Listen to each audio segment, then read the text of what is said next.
Welcome to the Dogon podcast, everybody. I'm pumped. I'm excited today. I'm not gonna lie, the last couple weeks have been rough. I've had, like in my day tracking, I've had 4 days of just complete failure, like where I didn't do fucking shit. I mean, I like talked to people on social media and I sent messages and stuff like that, but it's like, to me, that's not working. You know what I mean? That's just like growing friendships and relationships, and it's like, I can't count that as actually moving the ball forward. Right. But it's been a struggle. It's been, and it's like, when I go back to my goals of what I'm trying to accomplish, and I really focus on them, I do work differently. Like I see the vision that I'm trying to put together. Yeah, and being goal-oriented can really shine light on the smaller steps that you have to take to get to that goal. Ooh, I like that. Because, I don't know, you just think about it more. You just think about, all right, well, what's next? What's next? What's next? It's kind of like if you were going to put together a puzzle, or you're going to be like, I just want it to be solved already, or you're going to look for that next piece that fits. Yeah, I mean... Yeah, like a jigsaw, but I don't know. Why do they call it jigsaw? Just because it's probably cut with a jigsaw? I'm always curious about that stuff. Like the sayings, that people say. I'm always like, where did that come from? Yeah, I mean, somewhere, but... Like when I found out the whole kit and caboodle, when I found out what that meant, that was like so funny to me. That was you so actually cool. taught that to me. I didn't know. Yeah, it's like when I think we put out another episode, but it's like when a homeless guy is carrying like all of his stuff. His kit of stuff, like all of his food, whatever he owns. Yeah, like the stick with the bandana on it. Yeah, and it's like, that's his caboodle. The stick and the bandana is his caboodle, and all this stuff in there is the kit. So it's like when somebody's like, oh, the whole kit and caboodle, it's like, oh, you're taking everything that you have and you're carrying it with you. I just thought that was so interesting. But yeah, I didn't know that. But I've been working hard, been trying to, gain some more cash for more products and a different environment, trying to business versus working a 9 to 5. It's very strange dynamic. Yeah, you got to like switch gears, almost put on a different hat at different times, and it's like, and you don't want to wear it. They get intermingled sometimes, and I'll be talking about my business at work, and sometimes I'll be more reserved about it because I don't know how people are going to interact with me after that, but I don't know. It's one of those things where, are people going to take it as like you being like, this happens a lot, like, I'm better than you, I have my own product, I have my own company, when you're just excited. I'm never trying to do that. I'm just genuinely excited about, like, I want to tell people about this, but at the same time, I try to be more reserved so that I don't get that response, because I am a manager there, and I don't want people to think negatively of me or think I'm trying to be better than anybody, because I'm not. I'm just there to, run the store. Yeah. And it's just like anything in life. You're excited about it. You're happy about it. You want to share it. Yeah. I'm a psycho lately, man. Everybody I meet, and when I mean meet, I'm one of those annoying guys where, like, if you make eye contact with me, like, give me a head nod, I'm like, yeah, how's your day going? I'll talk to you for a minute. And I've just been. I think that's just being friendly. I think a lot of people in Texas don't really give a fuck about that. Yeah, no, it is different. Like in Detroit, they just be like, they just like look at me and keep walking. It is different. But yeah, down here, and I'm just like, and I'll tell everybody about about the Dogon Go Pack. They love it. They don't have a lot going on apparently, but it's just a more relaxed lifestyle for sure. Yeah. It's definitely more chill. But like, I was talking to this Marine, I was like at the gas station, and he was like, oh, gas is cheaper. Like the guy behind the counter was like, gas is cheaper today. And I was like, oh, I don't even look. And the guy was like, this big ass Marine guy behind me, he's like, oh, you got so much damn money, you don't even look at gas prices, huh? And I was like, no, I'm broke. I'm not going to just go to a different gas station because this one's 2 cents more. And I'm like, I'm broke as fuck. So I've gotten over the depression of like, wow, gas from when I started driving to what it is now. And man, I can't, it's like, I don't look because I don't want to know. It doesn't matter. I don't go by gallons. I'm like, I can travel $50 this week. Yeah, I mean, whatever that gets me, it gets me. Yeah, but a good thing is, good and bad thing, I got a Honda Accord. It's like a 2002 beater. Still a 6-banger. It's not bad. It goes quick. Yeah, it's fun. But this thing uses zero gas. Like, yeah, my car does not. It uses a lot of gas. Like, I remember when I first moved into like my first rental in Denison, I filled my car up for like $46 or something like that. And then it was like 5 weeks later. 5 weeks. How much were you? You were driving every day? Yep, every day, back and forth to work. Now it's only like a mile back and forth to work, and I would go to I'd go to Walmart like 3 miles away, and I'd go to like a couple other little places, and I'd even go out to the bridge like 10 miles away and sit out on Carpenter's Bluff Bridge. It's one of my favorite places to go. But yeah, even with all of that, it was literally 5 weeks later, and I'm driving, and my car's like boom, boom, boom, boom. I'm like, oh man, and I was like, I haven't gotten gas in over a month. I might. Now that I think about it, I might want to trade cars for work because I might save some money there. Yeah, I've been saying he had a problem with his AC for a minute. That too, that's a bigger reason. But yeah, so I was like, you can drive my car. I was like, it's a beater. You got to drive it like it. If you accelerate too hard, it's gonna die. It's gonna break. Yeah, so you got to like baby it a little bit. But it's got AC, and yeah, it's like no gas. Like I think it's interesting. I think I lose more gas when I open up my gas tank and it's like with the fumes. I think I use more doing that than I do driving anyway. My Jeep guzzles it like fucking water. Oh, dude, I used to have a Dodge truck, which I miss you. I miss you, Big Blue. But anyways, that was sold. But yeah, that thing, I could have had a tank in the bed and it still would just be like just every day, all day. But I do miss that truck. That was one of the best Wipeouts 360 spins I've ever had in a half accident on a bunch of ice and snow. It was just like so fast, and the people I was with, one of them was sitting in the passenger seat, and as we're spinning, we went so fast. It was like whipped so fast with centrifugal or centrifugal. I don't know which one it is. There's centripetal, okay, and then there's centrifugal, and I think centrifugal is like the force out, and centripetal is like the force around. I don't know. I'm not a scientist. I love science, but sometimes when I get, too many words, I'm just like, I get it. I know a couple people who would be like, actually, yeah, but it's quadriflatopotomy, and I'm like, oh, geez. But as we're spinning at 100 miles an hour at that point, because we spun like 20 times, I see this guy that's sitting in my passenger seat, just calm as all hell, just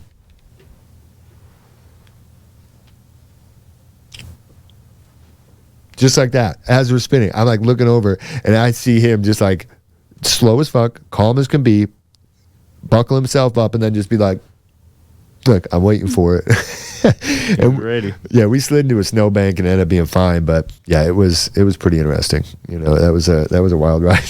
Yeah, I don't know. I've just been fucking working away, but it's weird to see the mentality of certain people that are in this world, I guess, of people that are, doing jobs or doing these 9-to-5s. A lot of the managers have a strange mindset of like fear and, people trying to control people with fear, I guess. Yeah. And that's never really a good thing. I think it's a lot better to, even whenever somebody's arguing with you or being, an asshole, you can't reciprocate that back because it's just going to keep going and escalating. You got to de-escalate. You got to kind of get control of the situation. And I don't know, even if it's taking a bite to your own ego, it doesn't matter. As the end of the day, as long as that person is doing their job, doing what they're supposed to be, you've won. Yeah. Amen. And it's hard sometimes because it also, there's some part of it that falls on the responsibility of the person, because you have to be, these are like the two most, knocked over our Go Pack, but I'll put this back up here. But there's, there is different aspects when it comes to whether or not you can work with somebody. And these are two things that I've focused on big time in my whole life. And every time I've ever hired anybody, worked with anybody, period, you have to be teachable and motivated. Right.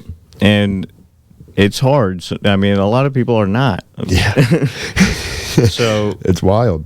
When I say a lot of people, a lot of people are not, but including myself sometimes, it's situational. Sometimes I don't feel teachable, or I'm not teachable because I think I know, or I'm not motivated because I'm discouraged about something else. So, sometimes it's that. Yeah. I don't know. I always try to stay in a teachable position. I always try to intake and then create an opinion, I don't know. I try to develop my character through a lot of feedback, really. And I was trying to get to a different point. Sorry, I didn't mean to interrupt you.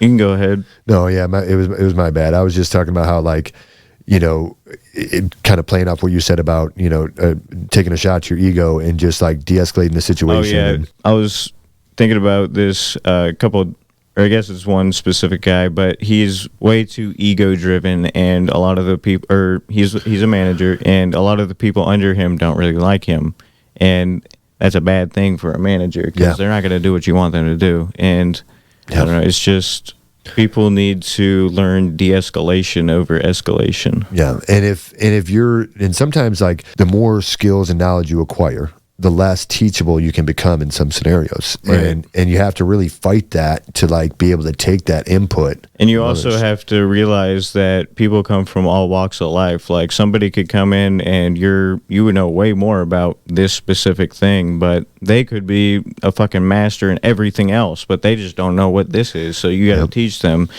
But I don't know, you can't have that ego over them because they could probably bring you a lot of value. Absolutely. Yeah, like you always have to look at you know, there's a couple big things, like who you associate yourself with is a big play on who you will become. You know, like if, you know, I can't remember the study, but they literally took like the 5 people that you spend the most time with, and it's like your income is going to be right around their income. You know, your life experiences and what you're able to do are going to be right around what they do.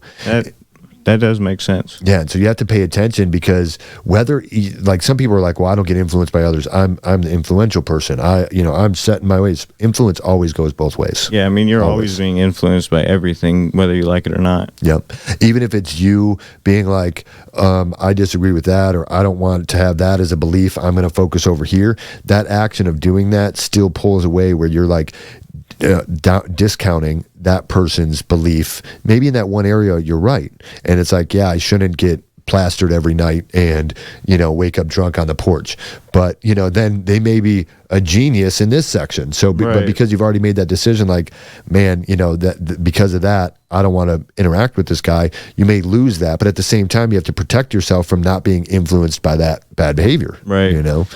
And that's hard in a business because 100%. You know, it's like everybody has their own things, everybody has their own contribution, and it's hard to, you know, to kind of look at things sometimes black and white. Oh yeah, it's hard to calculate, but I don't know. But yeah, go somewhere with that, but I forgot again. But that ego aspect is the biggest. Like if you got to be able to pull away from ego and not like focus on, you know, who is right, but what's right. You know, what's needed, and that to me is a big deal. Yeah, I mean, once you break the ego out of it, it's a lot better. And once you take a step back and just try to intake information, it's a lot easier. Oh yeah. Because I don't know, whenever I get heated and it's like an argument or whatever, I try not to be, you know, like condescending or angry, or I don't know. I just try to be like 100% real. Like, this is the problem. This is what's going on. What can we do to fix it? I don't know. Yeah. And for me, you know, a lot of times I will like try to subtly communicate over and over again. And then, you know, and then I reach a point where I'm just like, I'm just going to tell you how it is. I'm just going to lay it out exactly how it is. And even then I cut out 50% of what I think. I tone down 50% of what I think, and it still comes off like a silver tongue, like a, you know, like a shot to the heart, just because, you know, to me, it's like, I prefer when somebody's 100% clear and straight up with me, and you know, and not just with their words, with their actions. You know what I mean? Like that, because I take like a huge, you know, like disrespect, you know, and that's an ego thing. I take a huge disrespect when somebody says, this is what we're doing, or, you know, this is how it's going to go. And then all of a sudden that's not it. And then like, if I, you know, show other aspects or ask questions, you know, to try to remind like, hey, this is what we agreed on, or this is what we, you know, we're talking about. Yeah. Then it gets hard for me, because if I don't see the acknowledgement or the, and a lot of the time, personally, whenever I'm saying things and I don't do them, I'm trying to get myself to do them. I'm trying to like, you know, say it before I see it, basically. Yeah, which is hard. It's like you got to have that balance. I'm trying to keep pushing myself, but I don't know. Yeah, no, it is hard, and it's something that I think we all struggle with, and I still have to figure out in my life how to, you know, say things, because a lot of times I feel like I may say a lot to people, about the same topic like over and over again in different ways, and I'm trying to find a way that connects with them that is going to have a positive response. And then if I can't find that, I have found, and through successful interaction in my life where it has worked, that I found that if I am extremely harsh, if I am extremely rigid, people actually listen. And I don't know if they do, but I've had a lot of responses to where they're like, that's mean, that's this. And I'm like, I get it. I get that that's mean. Am I wrong in what I'm saying? And they're like, no, but you could have said it like this. And I'm like, I did say it like that 5 times. I did go over that with you. I did, and so for me, it's like, I don't know. I've been trained that if I make it sting, then people listen to me. But otherwise, it's like one ear out the other. I can see that.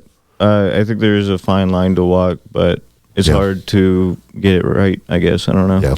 Yeah. And if you've been on the bad end of one of my zinger emails or texts that are just like, damn, that's over the top, just know I deleted 90% of it. I took out 10 fucks and 20, but it's just like, I don't know. I think people sometimes just think I'm just talking. I'm just saying something and they don't really need to listen, or I'm just saying something, it doesn't really matter, and it's like, well, I think this or I believe that. And it's like, you have to be that teachable person to be able to hear something that's against what you think is right, and understand that, I'm never somebody to say, this is what has to happen if I think or feel that. Just think or feel. If I know that from somebody else's experience where I've seen success and I've seen it work, and it's from somebody that I can trust, a source that has credible results and success, that's why I get so adamant about it, because it's like, this isn't my idea. This is the way it is. It's like if somebody was saying, no, you go, it's the way I look at things when I'm in a discussion and and I'm trying to get a point across, and I will go and read articles on both sides. I will go into sources on both sides and try to figure out where I'm at, what I'm doing. And I feel like some people are like, no, you're supposed to go on red and stop on a green light.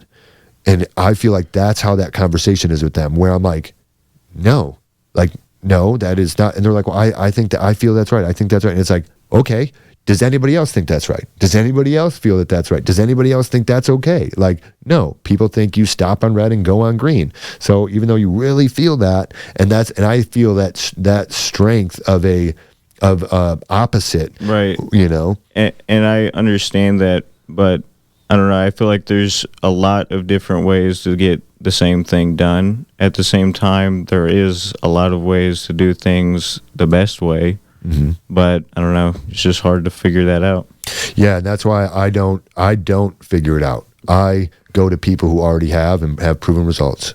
Yes, and that's the only way that I anything. If I tell anybody to do any type of activity that seems pointless in the moment, that seems like this is stupid. Why is this important? There's got to be a reason for it. Yeah, because I don't do anything unless it absolutely affects the end result in a positive way, and there's a lot of stuff that, there's only one thing that I've made up myself I used to do a lot of one-on-one coaching and business coaching and consulting. And there's only one thing that I made up myself. Everything else I have copied from everybody else in different industries that have seen phenomenal results and success. Right. And the thing that I made up myself, I copied from somebody else too. I just changed it. It's action programming, where I trained myself, because one of the hardest things is getting started and just doing what you should, but you don't want to. And so I created this thing to where if I listen to Motiversity or if I listen to my positive affirmations, I'll just get up and start working. I'll just get up and start doing something. And I copied that from Pavlov's experiment,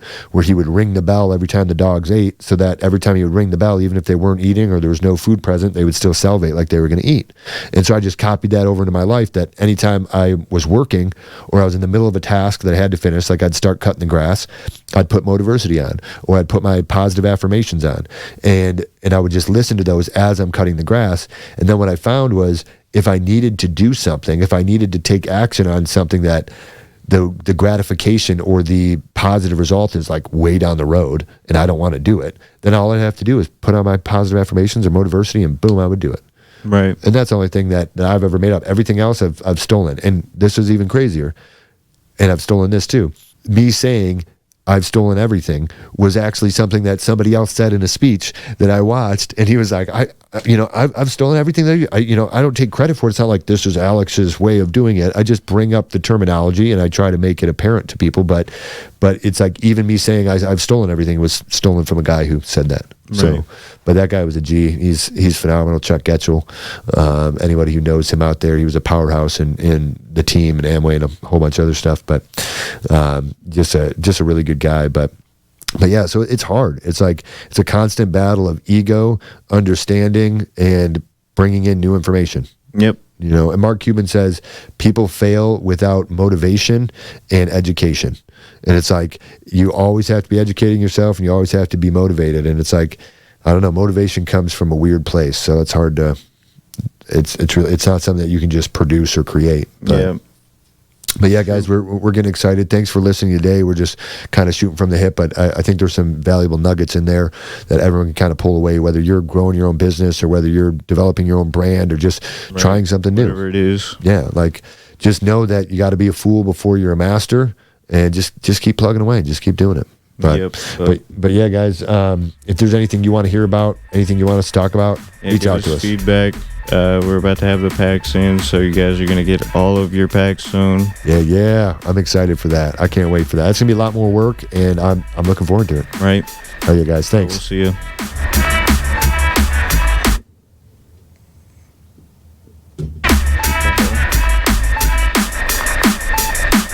I don't know what that was.